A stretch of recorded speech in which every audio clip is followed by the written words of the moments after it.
अगर आपने हमारा चैनल सब्सक्राइब नहीं किया है तो अभी सब्सक्राइब करें और हाँ, बेल आइकॉन दबाना बिल्कुल ना भूलें।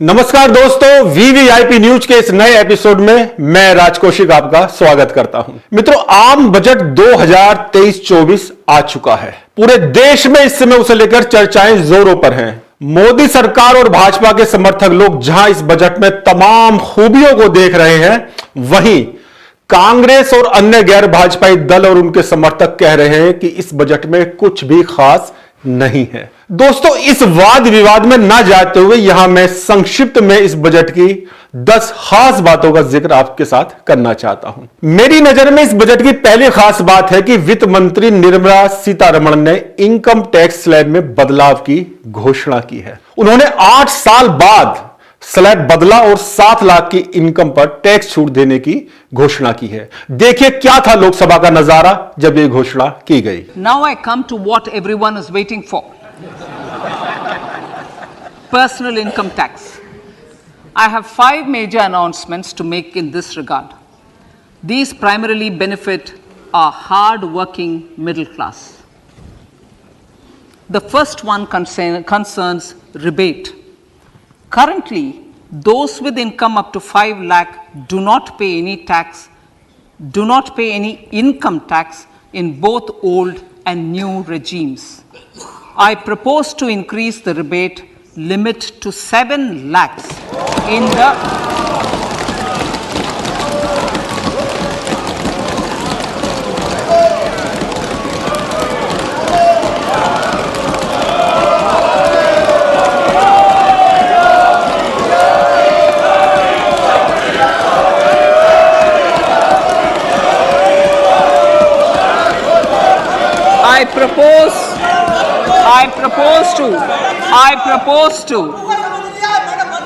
I propose to increase the rebate limit to 7 lakh in the new tax regime. Thus, persons in the new tax regime with income up to 7 lakhs will not have to pay any tax at all. दोस्तों, इस budget की दूसरी बड़ी बात है कि corona के दौर में गरीबों को मुफ्त राशन देने के लिए शुरू की गई प्रधानमंत्री गरीब कल्याण अन्न योजना को 1 साल के लिए और बढ़ा दिया गया है। वित्त मंत्री ने बताया कि इस पर खर्च होने वाली पूरी 2 लाख करोड़ रुपए की रकम केंद्र सरकार द्वारा दी जा रही है। मित्रों, मेरी नजर में बजट की तीसरी बड़ी बात यह है कि सरकार ने कृषि क्रेडिट कार्ड यानी केसीसी की मद में 20 लाख करोड़ का प्रावधान कर दिया है। यह पिछले साल 18.5 लाख करोड़ रुपए था, यानी इससे किसानों को पहले के मुकाबले अब ज्यादा लाभ मिल सकेगा। इसके अलावा digital public infrastructure for agriculture से किसानों को खाद, बीज से लेकर मार्केट और स्टार्टअप तक की सारी जानकारी प्राप्त हो सकेंगी। इस बजट की चौथी विशेषता है महिला सम्मान पत्र। पहली बार इस तरह की कोई घोषणा की गई है। महिलाओं को आर्थिक तौर पर सक्षम बनाने के लिए वित्त मंत्री ने महिला सम्मान बचत पत्र योजना शुरू करने का ऐलान किया। इसमें महिलाओं को 2 लाख रुपए की बचत पर सालाना 7.5% ब्याज मिल सकेगा और यह सुविधा देश के सभी बैंकों में उपलब्ध होगी। दोस्तों, बजट की 5वीं खास बात यह है कि सरकार ने वरिष्ठ नागरिक बचत योजना की जमा सीमा को दुगना कर दिया है, यानी 15 लाख से 30 लाख रुपए कर दिया है और मासिक आय खाता योजना को 9 लाख रुपए करने की घोषणा की है।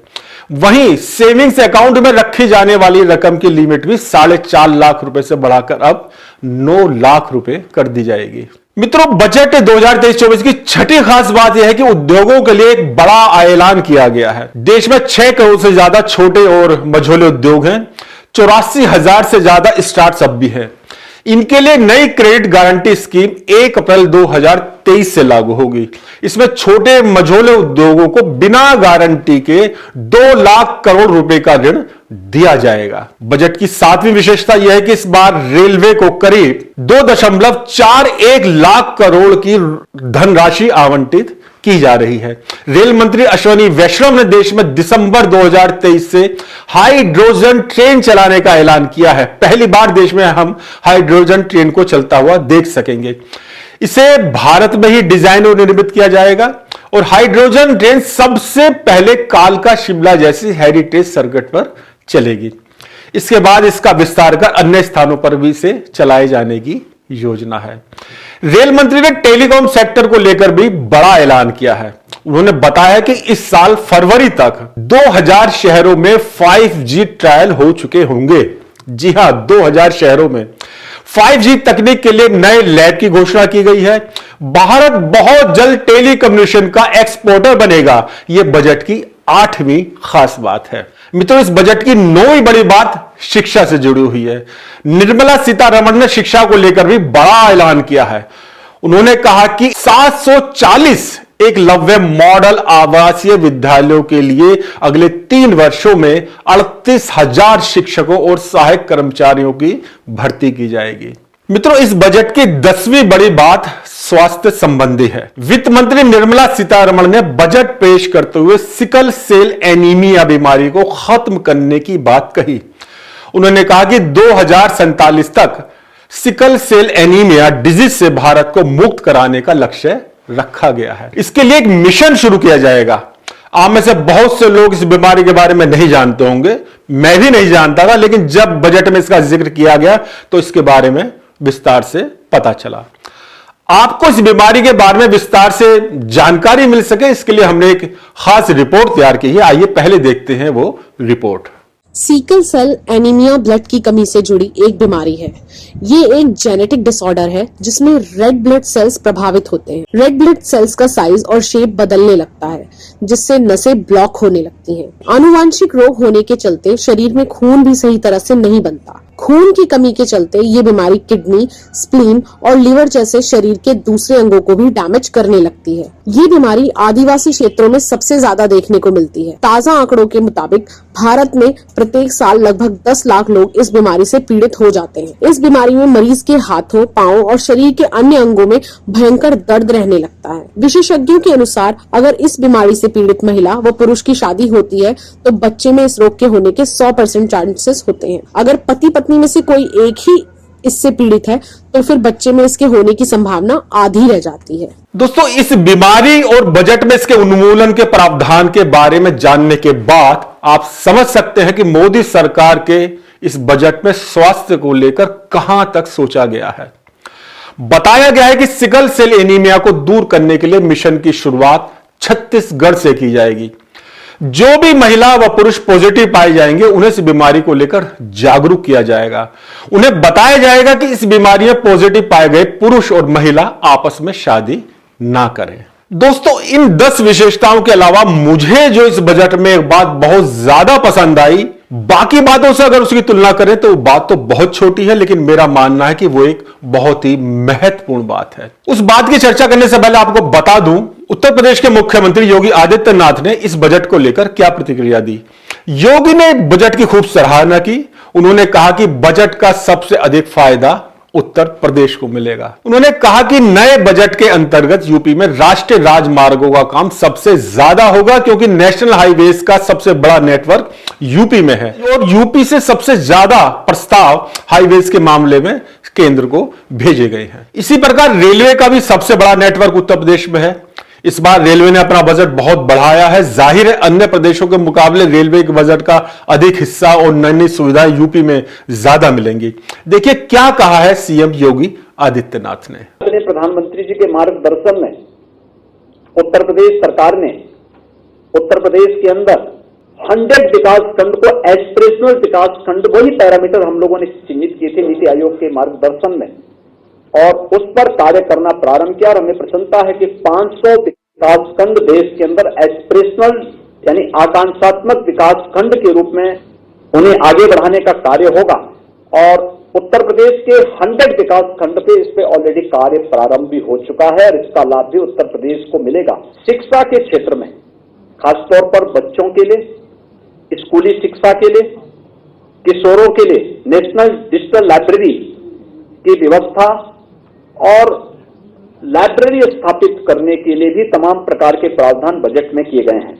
उसका लाभ भी उत्तर प्रदेश को प्राप्त होगा। दोस्तों, मुख्यमंत्री योगी ने कुछ और महत्वपूर्ण बातें भी बजट को लेकर कही। उन्होंने कहा कि युवा शक्ति की प्राथमिकता का लाभ यूपी को मिलेगा। यूपी में सबसे अधिक युवा हैं। मुख्यमंत्री योगी के अनुसार केंद्रीय बजट विकसित भारत की परिकल्पना को साकार करता है। 2047 में हर भारतवासी कह सकेगा कि वो सबसे बड़ी आर्थिक महाशक्ति का निवासी है। 25 साल का विजन इस बजट में छिपा हुआ है। आइए और सुनते हैं योगी आदित्यनाथ की बातों को। दुनिया के अंदर अगर सर्वाधिक यूथ भारत के अंदर है तो भारत के अंदर सबसे अधिक यूथ उत्तर प्रदेश के अंदर है। उस युवा के विकास के लिए, उसके कौशल विकास के लिए, उसे आधुनिक तकनीक से जोड़ने के लिए, उसे तकनीकी रूप से सक्षम बनाने के लिए क्या कुछ प्रयास होने हैं इस दिशा में। और वित्तीय समावेशन के क्षेत्र में, फाइनेंशियल सेक्टर में जो कुछ भी अन्य नए प्रयास हुए हैं उन सभी 5-7 फोकस बिंदुओं को सप्तऋषि के रूप में, मार्गदर्शन के रूप में रख करके यूनियन बजट को कल केंद्रीय वित्त मंत्री जी ने देश की संसद में रखा है। स्वाभाविक रूप से यह यूनियन बजट एक विकसित भारत की उस परिकल्पना को साकार करता है जो आज प्रधानमंत्री मोदी जी के विजन के अनुरूप जब देश अपनी आजादी का शताब्दी महोत्सव मना रहा होगा तब हर भारतवासी गौरव के साथ कह सकता है कि मैं दुनिया की सबसे बड़ी आर्थिक महाशक्ति के रूप में स्थापित भारत का नागरिक हूं। दोस्तों, अब मैं बताता हूं कि बजट की जो छोटी मगर महत्वपूर्ण बात मुझे बहुत पसंद आई वो क्या है। दरअसल इस बजट में सिगरेट और तंबाकू पर टैक्स बढ़ा दिया गया है, यानी ये चीजें पहले के मुकाबले अब महंगी हो जाएंगी। बात बहुत छोटी सी है लेकिन महत्वपूर्ण है। सिगरेट और तंबाकू पर टैक्स बढ़ाकर सरकार ने मानो एक संदेश दिया है कि इन पदार्थों का सेवन कम किया जाना चाहिए। मेरा मानना है कि हम सभी को और खास तौर पर उन लोगों को जो स्मोकिंग करते हैं या किसी ना किसी रूप में तंबाकू का सेवन करते हैं, इस विषय में गंभीरता से सोचना चाहिए। अपने स्वास्थ्य और जीवन के महत्व को समझते हुए सिगरेट और तंबाकू को बाय बाय कह देनी चाहिए। मित्रों, अब मैं आपको स्मोकिंग या तंबाकू के किसी भी प्रकार के सेवन से होने वाली बीमारियों के बारे में कुछ बताना चाहता हूं। हालांकि ये ऐसी बातें हैं जो कभी ना कभी हम सुनते ही रहते हैं लेकिन इन पर ज्यादा ध्यान नहीं देते। मैं चाहता हूं कि हम इन संभावित परेशानियों को थोड़ा गंभीरता से लें और अपने परिवार के स्वास्थ्य का ध्यान रखें। एक मोटी सी बात तो दोस्तों ये समझ लीजिए कि अगर तंबाकू को चबाकर उसका सेवन कर रहे हैं तो मुंह और गले का कैंसर होने की आशंका ज्यादा रहती है, लेकिन अगर तंबाकू को सिगरेट, हुक्का या बीड़ी के जरिए लेते हैं तो फेफड़ों का कैंसर, हार्ट की समस्या और गैंग्रीन जैसी गंभीर बीमारी हो सकती है। इनके अलावा और भी कई तरह की बीमारियों का खतरा बना रहता है। चिकित्सकों के अनुसार तंबाकू, बीड़ी, सिगरेट, खैनी, गुटखा आदि का लगातार सेवन लगभग शरीर के हर अंग को नुकसान पहुंचाता है। कुल मिलाकर दोस्तों इतना समझ लें कि तंबाकू का सेवन शरीर में समस्याओं के अलावा कुछ नहीं देता। आगे बढ़ने से पहले मैं एक रिपोर्ट आपके सामने रखना चाहता हूं जो विशेष रूप से आपके लिए तैयार की गई है। इसे देख सुनकर आप इस विषय को बहुत अच्छी तरह से समझ सकेंगे। General agreement on trade and services के अनुसार भारत में लगभग 27 करोड़ लोग तंबाकू का सेवन करते हैं। इसके अलावा लगभग 12 करोड़ लोग धूम्रपान के आदी हैं। भारत में तंबाकू के कारण प्रतिवर्ष लगभग 12 लाख लोगों की मृत्यु हो जाती है। ग्लोबल एडल्ट टोबैको सर्वे के अनुसार भारत में तंबाकू सेवन प्रारंभ करने की औसत आयु 18 वर्ष 7 माह है। महिलाओं की तुलना में पुरुष कम उम्र में तंबाकू का सेवन शुरू कर देते हैं। दुनिया में प्रतिवर्ष सिगरेट के उत्पादन हेतु लगभग 60 करोड़ पेड़ काट दिए जाते हैं तथा 22 अरब लीटर पानी बर्बाद हो जाता है। धूम्रपान से 84 करोड़ टन कार्बन डाइऑक्साइड उत्पन्न होती है। तंबाकू खाने वाले बार बार जगह जगह थूकते हैं जिससे स्वच्छता प्रभावित होती है और वातावरण खराब होता है। वर्तमान में अधिकांश बीमारियों की वजह तंबाकू है। इसके कारण 25 तरह की बीमारियां और लगभग 40 प्रकार का कैंसर हो सकता है। इसमें मुंह, गले, फेफड़े, प्रोस्टेट और पेट का कैंसर प्रमुख है। इसके अलावा ब्रेन ट्यूमर भी तंबाकू के प्रयोग के कारण होता है। तंबाकू के धुएं से 500 हानिकारक गैसें एवं 7000 अन्य रासायनिक पदार्थ निकलते हैं जिनमें निकोटीन और टार प्रमुख है। सिगरेट की तुलना में बीड़ी पीना ज्यादा नुकसानदायक होता है। हमारे देश में महिलाओं की अपेक्षा पुरुष अधिक धूम्रपान करते हैं। जब कोई धूम्रपान करता है तो बीड़ी या सिगरेट का धुआं उसको पीने वालों के फेफड़ों में 30% तक जाता है व आसपास के वातावरण में 70% रह जाता है। इससे परिवार के लोग और धूम्रपान करने वालों के आसपास के लोग भी प्रभावित होते हैं। मित्रों, इस संबंध में उपलब्ध आंकड़े ये भी बताते हैं कि विश्व भर में होने वाली मृत्यु में 50% मौतों का कारण धूम्रपान है। धूम्रपान का सीधा असर फेफड़ों में पड़ता है। इससे रक्त संचार, ब्लड प्रेशर और सांस फूलने जैसी बीमारियां होने लगती हैं। तंबाकू के व्यवसाय में भारत अग्रणी देश है। इस तथ्य से भी हम लोग परिचित हैं। विश्व में तंबाकू उत्पादन एवं प्रयोग में इसका दूसरा स्थान है, यानी हम लोग दूसरे स्थान पर हैं। इसके दुष्प्रभावों को देखते हुए उत्पादन तथा बिक्री पर रोक लगनी चाहिए, लेकिन इसके लिए तर्क दिए जाते हैं कि तंबाकू व्यवसाय में लगभग 3 करोड़ लोगों को रोजगार मिला हुआ है। इससे काफी राजस्व की प्राप्ति होती है, इसलिए इस पर रोक संभव नहीं है। हालांकि मैं आपको बता दूं कि राजस्व की प्राप्ति एक मिथक जैसा ही है, क्योंकि भारत सरकार के वित्त मंत्रालय के 2015-16 के आंकड़ों के अनुसार तंबाकू के उत्पादों से प्रतिवर्ष 35,600 करोड़ रुपए अर्जित होते हैं, लेकिन 1,04,500 करोड़ रुपए तंबाकू के दुष्प्रभाव से हो रही प्रमुख बीमारियों के इलाज पर खर्च हो जाते हैं। तंबाकू या धूम्रपान का धुआं मानव शरीर की जिस भी कोशिका के संपर्क में आता है उसे हानि पहुंचाता है, जिससे आगे चलकर गंभीर बीमारियां पैदा हो जाती है। इसके सेवन से मुंह, गला, फेफड़े, खाद्य नली, मूत्राशय, गुर्दा, पैनक्रियाज और सेरेविक्स कैंसर की संभावना बढ़ जाती है। तंबाकू सेवन से ब्रोंकाइटिस और इन्फीसिया जैसी सांस में तकलीफ की समस्याएं होती हैं। हृदय व रक्त संबंधी रोग तेजी से बढ़ते हैं। तंबाकू के शौकीनों की जान अधिकतर हार्ट अटैक से ही जाती है। पुरुषों में नपुंसकता, महिलाओं में जनन क्षमता में कमी व अन्य प्रजनन समस्याएं इसी कारण होती हैं।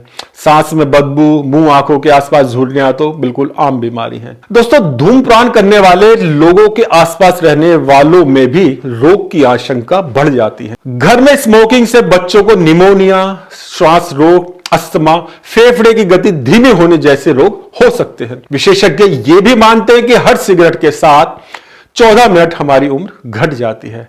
स्मोकिंग करने वाले लोगों में फेफड़े के कैंसर की आशंका 20 से 25 गुना ज्यादा हो जाती है।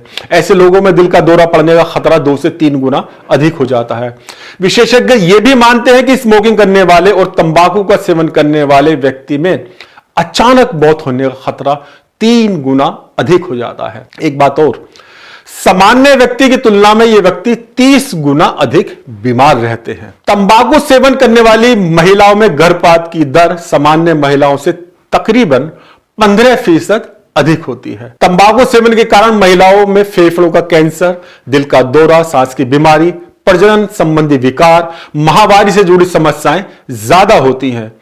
महिलाओं में इन तमाम जोखिमों के अलावा प्रीमैच्योर मेनोपॉज, अचानक गर्भपात और सर्विकल कैंसर का जोखिम भी हो जाता है। तो चलिए मित्रों, इस चर्चा को विराम देने का समय हो गया है। बजट में क्या अच्छा है, क्या बुरा है, यह चर्चा अपनी जगह है, लेकिन तंबाकू और सिगरेट की कीमतें बढ़ाकर जो संकेत दिए गए हैं उन्हें समझने की जरूरत है। उनकी तरफ गंभीरता से ध्यान देते हुए इन बुराइयों से हम बच सकें तो ये हमारे लिए, हमारे परिवार के लिए और पूरे समाज के लिए एक बहुत अच्छी बात होगी। आज की चर्चा को मैं यही खत्म करता हूं। मिलते हैं अगले एपिसोड में किसी नए विषय के साथ। आपको यह एपिसोड कैसा लगा अपने कमेंट्स बॉक्स में जरूर लिखें, और हां, सब्सक्राइब करना बिल्कुल ना भूलें। VVIP news. नमस्कार।